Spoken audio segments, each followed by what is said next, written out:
In this problem, we're going to be talking about how to solve the two problems that you see at the top of this paper. That is, how to solve an equation if it has 3t as an angle or 2x as an angle. These are called multiple angle equations.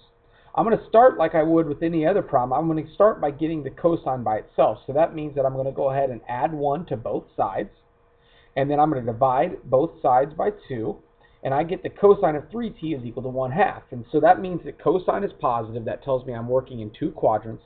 That's the first and the fourth quadrant. I'm going to go ahead and draw triangles in the first and the fourth quadrant. You can see I've already done that. And so that leads me to believe then if the cosine is 1/2, that means adjacent is 1 and hypotenuse is 2. That means this far side is square root of 3. It's a 60-degree angle. But instead of saying 60 degrees, I'm going to call it what it really is. That's, you know what, ignore this. I screwed up in an earlier take of the video. I had to restart. That's pi over 3, 60 degrees up at the top. Down here is 300 degrees, and since it's 300, it's 5 times 60. It's 5 pi over 3. So my two solutions so far are pi over 3 and 5 pi over 3. But since this doesn't say anything about an interval, I also need to include multiples of 360 degrees after it. So it's pi over 3 plus 2n pi. This one is down here is going to be 5 pi over 3 plus 2n pi, some multiple of 2 pi, right? So the problem is, the only difference in this equation so far is that I have now, what I've solved for is 3t. So if I write this out, ignore this stuff, let's write it again.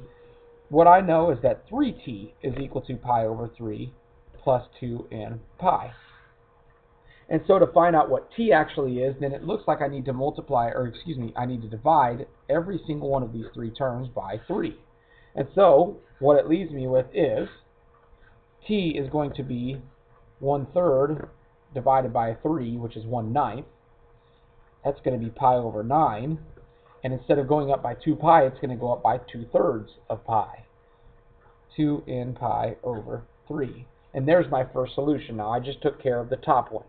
I need to repeat the same process with the 5 pi over 3. And so that you can see, as you probably see, that's going to end up giving me 5 pi over 9 plus 2n pi over 3. And these are the two solutions that I have.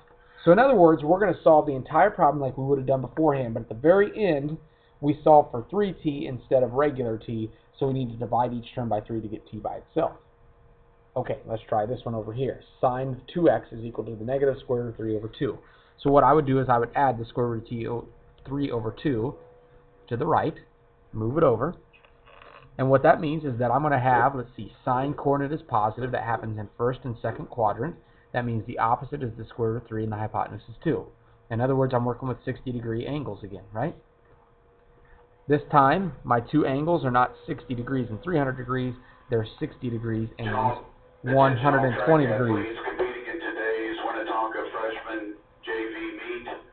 You need to be in the bleachers at the DAC by 3:15. All other track athletes meet their coaches at the designated spot for a brief workout. Thank you.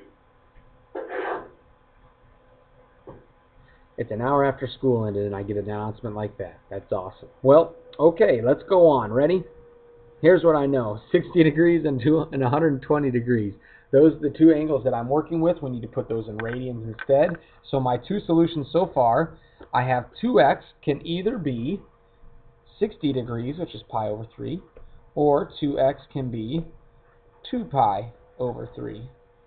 I also have to consider that both of these triangles, both of these angles will repeat themselves every 360 degrees, so they will go up in multiples of 2 pi.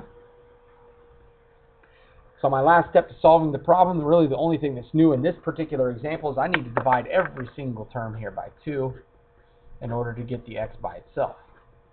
And so my two solutions end up being then x is pi over 6 now, plus, and then the 2's cancel here, you can see, plus n pi. Instead of going up by 360 degree increments, they go up in 180 degree increments.